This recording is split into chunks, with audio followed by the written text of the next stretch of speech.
And so I can tell you, I know numerous conservatives who've run into problems on Facebook where they list things involving the two most protected classes in America, Muslims and somewhere in the LGBT spectrum.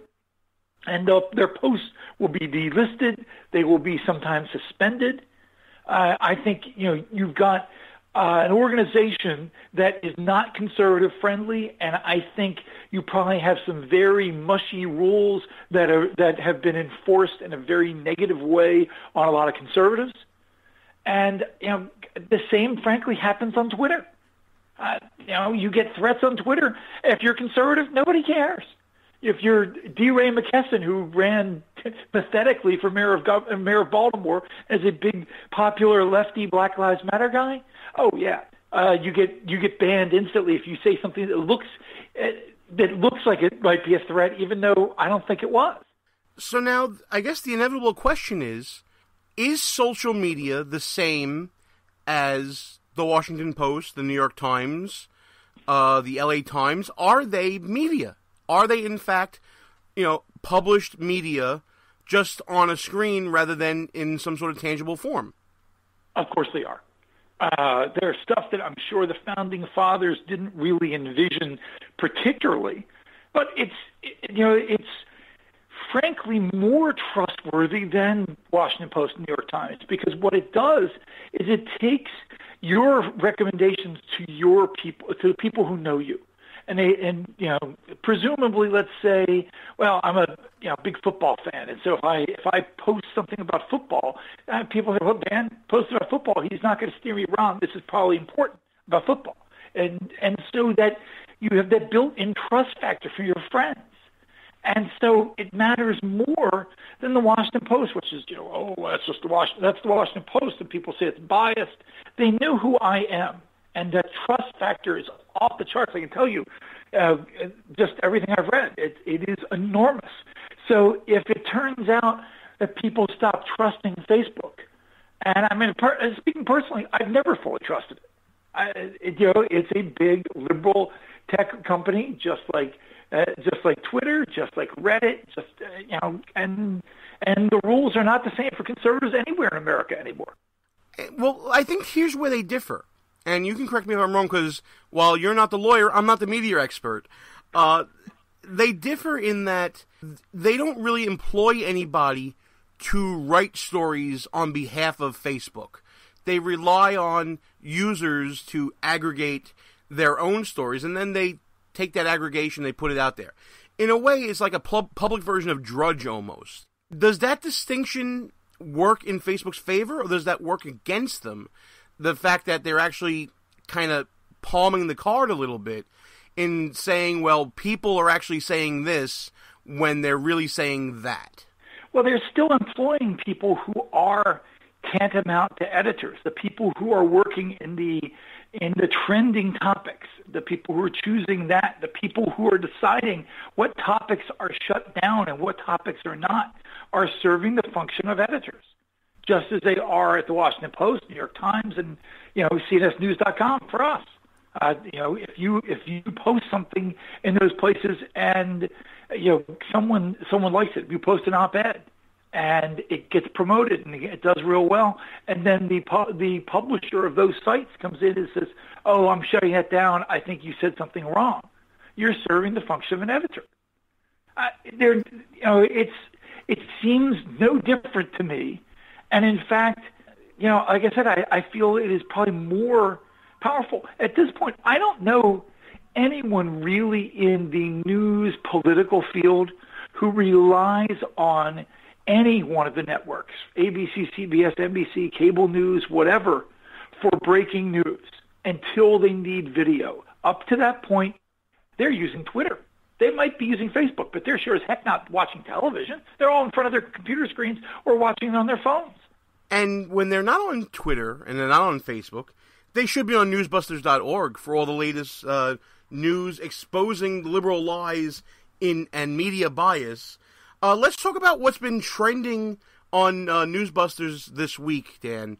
Obviously, Donald Trump being the presumptive nominee for a full week, there's got to be a lot of of attacking. There's got to be a lot of mocking. There's got to be a lot of ridicule of Donald Trump right now, right? Well, there's the media and the left and many on the right are certainly out to get Trump. We wrote a big piece that just came out because we looked at the history that Donald Trump has with NBC, and this is not Trump's fault. Trump's a businessman. He makes he'll make a partnership, but the partnership resulted in he had two partnerships with NBC, a partnership for his contest, Miss Universe and others, and a partnership for The Apprentice. Now, what the result of that was, NBC used its news organization to promote the living heck out of Donald Trump. They went above and beyond the call to the point where they gave him 21 times more positive coverage over negative coverage and didn't cover a lot of the things that now are coming up as controversies that happened during that 11-year time, and just kind of zoned on through it. And when they did cover controversies, they didn't admit to people that they were partnering with Donald Trump. So again, not Trump's fault, but it really calls into question the relationship that all news organizations make with celebrities and newsmakers. And it's all about the dollar bill. That's what it all comes down to. When you're making money with Trump on NBC Universal, you're happy as a clam when he's causing controversy because controversy is bringing in the cash. But now you want to bring in the dollars for the election, and it seems like the way to go is to go against your prized possession now. Yeah, exactly. They're distancing the guy that they in 2012. They were asking people from The Apprentice, "Oh, do you think Donald? Would you vote for Donald Trump?" On Today's Show, which is basically was a PR arm of Donald Trump and The Apprentice, and I'm not talking about a few times. They did hundreds of these kind of segments where one of them they have Donald Trump walking in to the Imperial March from Star Wars, which was a really funny segment, but he's walking in on a red carpet, and you've got him, so like the emperor of all things. So they help build the persona that he's now using. Like I said, he's an excellent marketer. He's now using it to run for president. But are you going to see NBC in their coverage now where they're distancing themselves from Trump? Are they going to go and remind people, oh, yeah, by the way, we partnered with Donald Trump for 11 years and helped promote him and a seemingly endless stream of stories in our news division, not just entertainment. Entertainment's different. We're talking about the Today Show being a PR arm.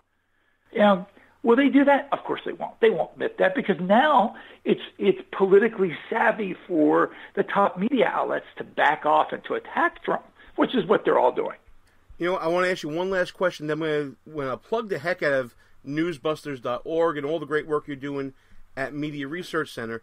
But we have to talk about the news that came out regarding, I think it was the New York Times, regarding the Iran deal, and saying that the administration purposely lied. So go ahead and get into that. Oh, this is Ben Rhodes. He had this massive interview, and it was kind of ridiculous, kind of a kiss-up interview in many ways. But he admitted that he manipulated the press. And he had some great words to say that I don't even disagree with some of the things he said about the press. He said most of the reporters covering politics now are 27 years old and they know nothing. But what he meant was, and they're easy to manipulate. And he said basically he was able to create a false narrative where the Obama administration, instead of negotiating with moderates in Iran, that might make you think, oh, well, there's hope that Iran's not full of anti-Semitic nuclear wannabe nuclear-armed nutballs like Khamenei, who runs Iran. Instead, that's exactly who they were negotiating with. They were negotiating with the nutballs, and he convinced the press otherwise. And since then, a few of the press people have come out and said, oh, well, that's not entirely true. Of course, the New York Times never contacted them.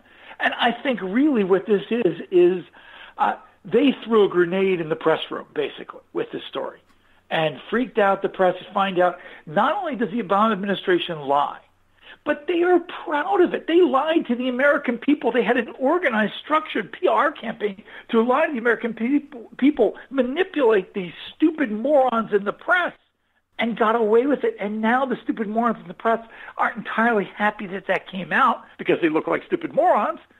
But it's not a big crisis because it was Obama. If Trump did that, or if Romney before him had done that, or George, God help you, George Bush, if he had done that when he was president, it would have been like Watergate.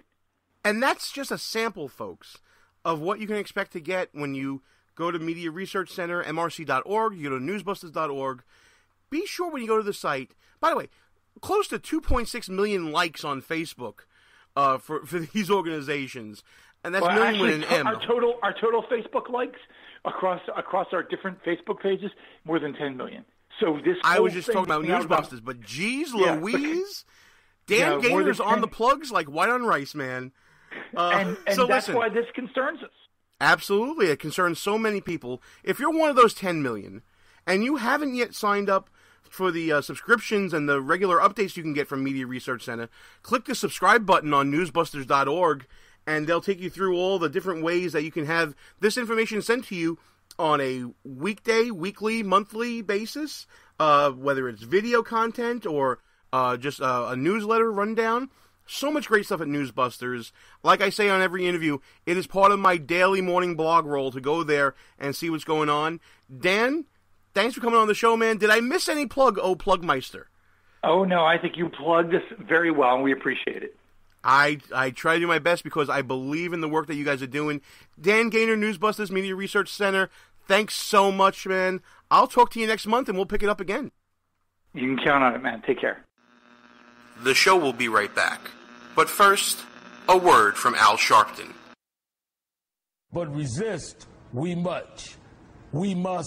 They're all jitty about a shutdown. The tortoise in the race, then co-author of Hubris. U2 lead singer Bono, Fran Drescher, Sigourney Weaver, suspect Jahar Tsarnaev, Rush Limbaugh. Rush Limbaugh, the show Rush Lombard hosts Supreme Court Justice Sonia Sotomayor. Is Mike Muckery yesterday, Antonin Scalia, Kim Kardashian, and the Republican candidates, both Cairo and Benghazi. We rank behind Lavita. First stop, Kazakhstan to college students in Beijing. He's getting lunch at Chipotle in Iowa. Bain is appropriate. The GOP's tax day giveaway to millionaires. Why was traffic problems email sent? The Environmental Projection Agency and what sequestration has done. But wait, there's more. We all know I've had my share of prompter issues. And here's the president meeting with a cola cube. Republicans, Grinches, launching fistful of coal. Copies of the new issue of Charlie Hebdo. He also goes by the name Michael Zahabilba. 26-year-old Nina. Phone. Ray Romano. Honor David Letterman. He died of accidental asphyxia. Al-Qaeda in Yemen. The start of school has been postponed several times. Massive manhood is underway. Who spoke at a white supremacist convention. You look at the hand you dealt with, there are not 60 Republicans after a historic when you hear of ISIS now waterboating. I'm all over the map on immigration. Did the New England Patriots cheat to get into the big game? NFL analyst and Hall of Fame player Troy Aikens, the writer slamming President Obama for talking with YouTube celebrities. What's the latest tonight in Iowa? Well, in Ottawa. And they gave this guy a TV show? Let's get back to our show. Gene and Russ, back behind enemy lines. I want to thank Dan Gainor from NewsBusters.org and Media Research